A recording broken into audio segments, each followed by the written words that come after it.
예를 들어서 10년 전에 국방비가 뭐 50조였다. 이렇게 한번 생각해 보시죠. 50조 원이었다. 자, 이건 이제 10년 전의 가치이기 때문에 현재 50조와 비교를 해서 어느 정도나 물론 당연히 현재의 50조보다 10년 전의 50조는 훨씬 더 그 가치가 크겠죠. 그 정도는 여러분 다 감을 잡으실 수 있을 겁니다.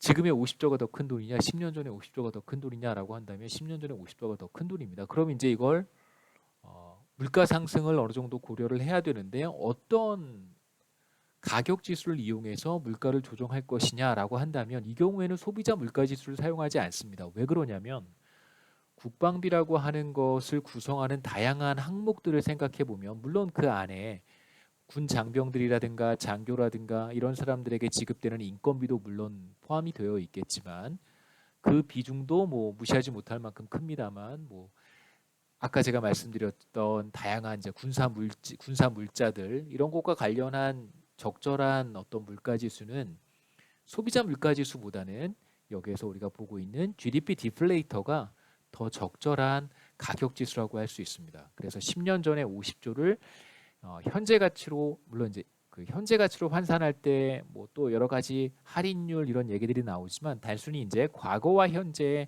화폐 가치를 비교할 때 이 경우에 적용할 수 있는 좋은 지수 혹은 물가 지표는 GDP 디플레이터라고 할 수 있습니다. 그래서 우리가 어떤 것을 비교하느냐에 따라서 소비자 물가 지수를 사용하는 경우도 있고 GDP 디플레이터를 사용하는 경우도 있습니다. 그래서 여기서 말씀드리고 싶은 것은 뭐 대다수의 경우에 소비자 물가 지수라고 하는 것을 사용하지만 지금처럼 예외적으로 생각해 볼 만한 재화나 서비스의 경우에는 서비스의 가치의 경우에는 GDP 디플레이터를 사용한다는 거 참고하시고요. 자, 이제 명목 GDP 혹은 GDP 디플레이터 가격 지수입니다. 혹은 실제 GDP가 변할 때 우리가 이들 관계에 어떻게 이해할 수 있는지 몇 가지 예를 들어서 설명을 하겠습니다. 자, 아까 봤던 바로 그 식입니다. 명목 GDP는 GDP 디플레이터 곱하기 실제 GDP다. 이렇게 얘기할 수 있고요. 왜 그러냐면 GDP 디플레이터로 우리가 그렇게 계산했기 때문에 그렇습니다. GDP 디플레이터를 우리가 어떻게 계산했냐면 명목 GDP를 실제 GDP로 나눠서 계산한다고 말씀을 드렸어요. 자, 이제 첫 번째 우리가 어떤 상황을 생각해 보고 싶냐면 물가 지수가 A만큼 A라고 하는 숫자는 뭐 예를 들어서 0.02라고 하는 숫자라고 생각하면 좋습니다. 그래서 여기에다가 100을 곱하면 2가 되고요. 그럼 2%라고 부릅니다. 그래서 A라고 하는 숫자는 되게 작은 숫자라고 생각하시면 되겠죠. 예를 들어서 P가 물가 지수가 GDP 디플레이터가 2%만큼 상승한다면 자, 여기에서요. P가 2% 상승했습니다. 실제 GDP는 일정할 때 명목 GDP, 너미널 GDP는 몇 퍼센트 혹은 뭐 얼마나 늘어날 것인가 이런 질문을 한번 해볼 수 있는데요. 간단하게 제가 보여드리겠습니다. 우선 물가 지수가 변하지 않았을 때 너미널 GDP를 이렇게 쓸 수 있습니다. P가 얼마인지는 중요하지 않고요. 변하기 전에 너미널 GDP고 이제 새로운 가격이 GDP 디플레이터를 P 프라임이라고 썼고요. P 프라임은 이제 1 플러스 A의 P가 됩니다. 그래서 A는 0.02 이런 값을 생각해 보시면 되겠죠. 그래서 2% 상승한 것입니다. 그래서 P는 이전의 물가 수준이고 P 프라임은 P에서 2% 늘어난 새로운 물가 지수, 새로운 가격입니다. 자, 그러면 P가 2% 상승했습니다. Y는 일정해요. 대문자 Y, 너미널 GDP는 얼마나 늘어날 것인가 한번 보시죠. 새로운 너미널 GDP를 Y 프라임이라고 쓰면 새로운 물가 지수에 실제 GDP는 리얼 GDP는 변하지 않았으니까 그냥 Y라고만 쓰겠습니다. 그런데 P 프라임은 이전의 P에서 A만큼 변했으니까 이렇게 쓸 수 있고요. P 프라임 바로 1 플러스 A의 P고 여기에 다시 리얼 GDP를 곱해줍니다. 자, 그런데 P와 Y는 이전 수준의 너미널 GDP 그냥 Y입니다. 그래서 우리가 얻는 식은 바로 새로운 너미널 GDP는 1 플러스 A의 이전의 너미널 GDP Y다. 이 식을 우리가 그대로 얻을 수 있고 이 식의 의미는 A가 들어가 있습니다. 그래서 P가 예를 들어서 2% 증가한다면 그렇다면 nominal GDP도 2% 증가한다. 이렇게 얘기할 수 있죠.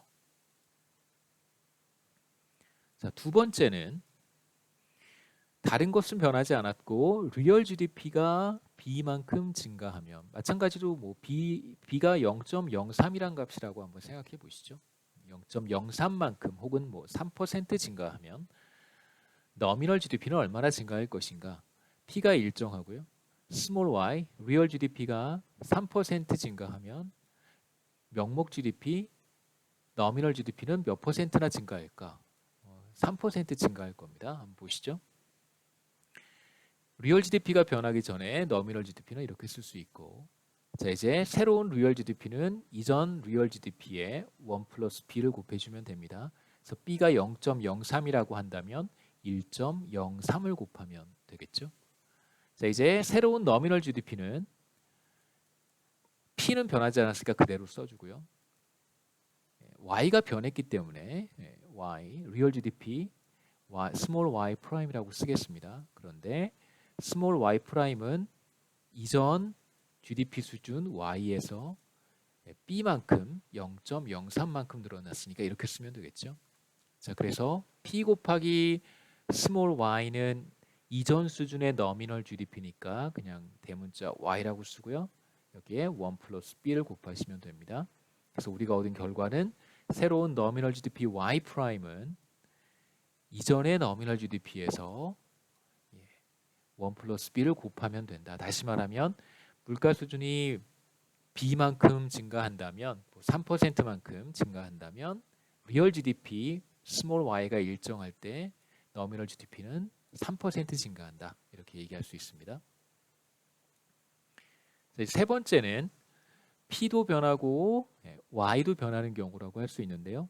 P는 A만큼 리얼 GDP는 B만큼 변합니다. 그래서 2%, B는 3%만큼 변할 때 nominal GDP Y는 몇 퍼센트 변할 것인가?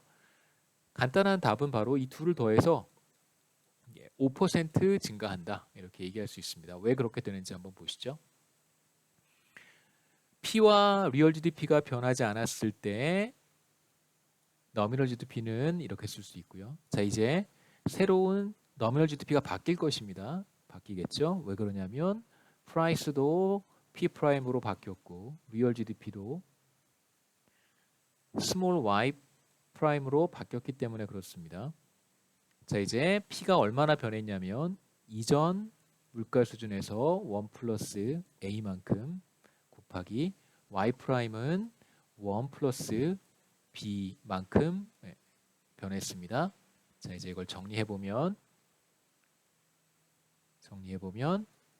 1 플러스 A 곱하기 1 플러스 B 곱하기 P 곱하기 리얼 GDP Y인데요. P와 스몰 y는 이전 수준의 nominal GDP이기 때문에 그냥 대문자 Y라고 쓰겠습니다. 그래서 여기까지의 결과를 정리해 보면 새로운 nominal GDP는 1 플러스 A 곱하기 1 플러스 B의 이전의 nominal GDP 이렇게 Y 쓸 수 있고요. 자, 이제 여기 두 괄호 안에 있는 수만 곱해 보면 얘는 바로 1 플러스 A 더하기 B 더하기 A 곱하기 B가 되는데 자, A는 예를 들면 0.02, B는 예를 들면 0.03이라고 하는 값입니다. 그래서 두 값을 곱하면 0.02 곱하기 0.03은 0.0006 정도가 됩니다. 그래서 굉장히 작은 값이기 때문에 우리가 근사적으로 A 곱하기 B는 그냥 0과 같다라고 간주를 하겠습니다. 그래서 쓱 지워줘 버리죠. 결과를 한번 정리해 보면